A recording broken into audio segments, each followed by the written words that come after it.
Hi friends, இது வரைக்கும் நம்ம கெங்கன் வாட்டருடைய அல்க்லைன் ஆன்டி ஆக்சிடென்ட் மைக்ரோ ப்ளஸர் தான் பார்த்துருக்கோம். ஆனால் இப்போ நீங்கள் பார்த்துட்ருக்கிறது கெங்கன் வாட்டருடைய 11.5 pH.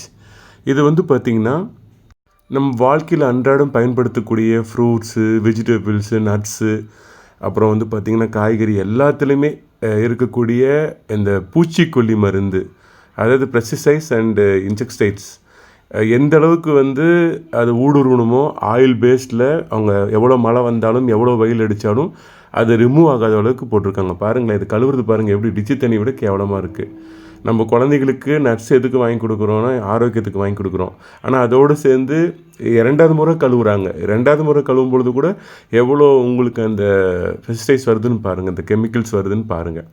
அப்போது ஒவ்வொரு நாளும் நம்ம குழந்தைங்க மட்டும் இல்லை, நம்ம வீட்டில் அப்பா அம்மா, நம்ம ஒய்ஃபு, நம்ம குழந்தை, நம்ம ஹஸ்பண்ட் எல்லாத்துக்குமே இந்த பாய்சனை தான் கொடுத்துட்ருக்கோம்.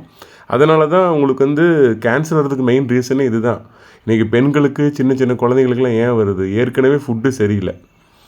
அப்போ இந்த கெங்கன் வாட்டரில் இருக்கக்கூடிய இந்த 11.5 வந்து பார்த்திங்கன்னா எந்த அளவுக்கு ஆயில் பேஸில் இருந்தாலும், எவ்வளோ பெஸ்டிசைட்ஸ் இருந்தாலும், ஜஸ்ட்டு நீங்கள் இந்த தண்ணியை நீங்கள் பிடிச்சி ஒரு 5லேருந்து 10 நிமிஷம் நீங்கள் அதில் ஊற வச்சிங்கன்னா போதும். ஒரு 5 to 10 மினிட்ஸில் வந்து அதில் இருக்கிற எல்லா பூச்சி மருந்தும் உங்களுக்கு அழகாக வெளியே வந்து ஆர்கானிக்கான ஃப்ரூட்ஸ் அண்ட் வெஜிடபிள்ஸ் எதுவாக இருந்தாலும் நீங்கள் கெங்கன் 11.5 எது போட்டாலும் அது ஆர்கானிக்காக மாறிடும்.